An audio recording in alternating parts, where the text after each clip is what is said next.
Di tempat ini 25 tahun yang lalu sebuah konflik besar bergejolak. Konflik Poso terjadi sejak 24 Desember 1998 antara pemuda-pemuda Muslim dan Kristen yang berlarut-larut menjadi konflik berkepanjangan 3 tahun lamanya. Lebih dari 1.000 orang terbunuh dalam konflik ini. Ada dua komunitas, Nasrani dan Muslim yang ada di desa sini, hidup berdampingan. Sebelum konflik itu hidup berdampingan. Kalau Lebaran yang Nasrani pergi ke saudara yang Muslim, demikian juga sebaliknya. Tetapi pada saat konflik, desa ini seperti desa mati, ya, tidak lagi berpenghuni, hancur semuanya, ya, bukan hanya dalam bentuk fisik, tetapi kehidupan sosial hancur dan seperti tidak ada harapan lagi seperti hari ini. Yang pertama begini, orang kalau sakit hati yang pertama tuh rumahnya dibakar, coba. Ya, betul. Rumah dibakar, diusir dari situ, kemudian ada keluarga, ada teman yang meninggal.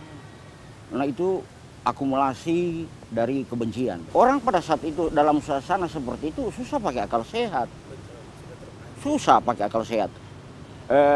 Namanya emosi ini kan berjangkit. Pada 20 Desember 2001, para pemimpin Muslim dan Nasrani menandatangani perjanjian damai deklarasi Malino I yang menandai akhir konflik komunal di atas kertas. Namun, banyak konflik yang belum berakhir. Ada yang memandang ini positif, ada juga yang memandang negatif.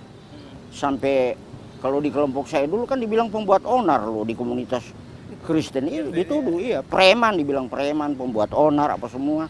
Sampai teman-teman malah menginginkan, ayo kita perang saja. Ya. Kalau perang enak, gampang dapat duit kita. Ya. Tapi kemudian karena berjalannya waktu, ya, ketika teman-teman ini yang mantan kombatan dapat pekerjaan, dia sibuk dengan pekerjaannya, ya, stigma ini pelan-pelan otomatis hilang. Ya. Waktu itu ada beberapa LSM yang masuk dan mereka sering bikin pertemuan antar mantan kombatan. Memang ketika pertama kali bertemu, dikasih satu kamar tidak ada yang tidur. Pasti tidak ada yang tidur toh. Jaga-jaga sampai subuh, Pak. Ya. Ini koi susun toh, ya. Dia mau turun dari atas, satu saya naik ke bawah ini kan. Ya. Jadi itu. Lama-lama kecurigaan itu kan hilang karena kemudian banyak komunikasi. Walau ada yang siap untuk berdamai, ada juga yang merasa keadilan belum ditegakkan dan ingin melanjutkan perjuangan mereka. Rafiq adalah salah satunya. Ia bergabung dengan pasukan jihad Jemaah Islamiyah sebagai perakit bom dan senjata dan berhenti ketika ia dipenjara pada tahun 2004 sampai 2006. Penjara telah membuat banyak perubahan terhadap hidup saya. Itu saja. Dan kalau saya mungkin tidak tertangkap saat itu, saya tidak tahu mungkin apa yang terjadi. Pada tahun 2022, polisi mengklaim telah menghabiskan ancaman terorisme di Poso, Mujahidin Indonesia Timur, kelompok teroris pro-ISIS. Dengan itu, pemerintah menyatakan Poso telah aman. Tetapi laporan dari Institute for Policy Analysis of Conflict menyatakan bahwa jaringan ekstremis masih menjadi ancaman di Poso. Para mantan kombatan turut mengambil tanggung jawab untuk menjaga perdamaian. Kita bikin early warning system yang berbasis pada kombatan. Jadi kalau ada kejadian di Poso, kami cross-checknya ke mereka. Begitu juga kalau ada kejadian di wilayah Kristen, teman-teman ini telepon, siapa itu? Itu perbuatan siapa? Begini-begini.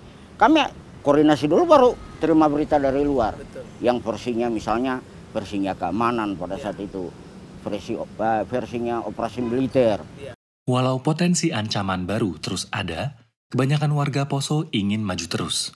Rian Darmawan berusia 8 tahun ketika kehilangan anggota keluarganya di masa konflik.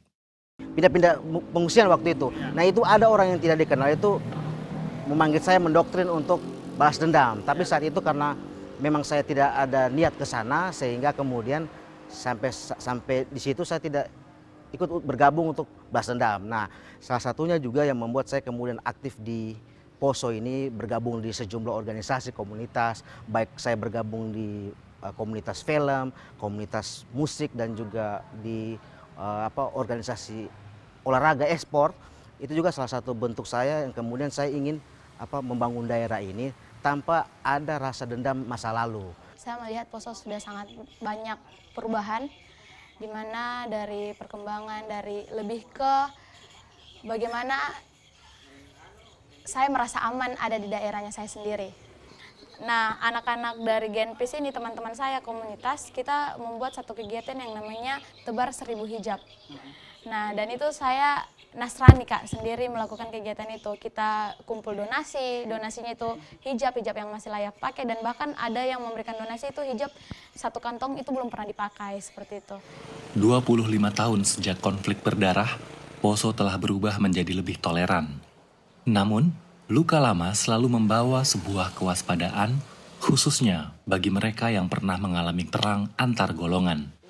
Ada beberapa memang yang mencoba untuk menggunakan isu-isu seperti itu, tapi akhirnya malah kandas sendiri. Karena lingkungan sekitar, masyarakat juga tidak membiarkan benih-benih itu tumbuh lagi, ya itu dengan sendirinya, mengecil dengan sendirinya akhirnya Pak.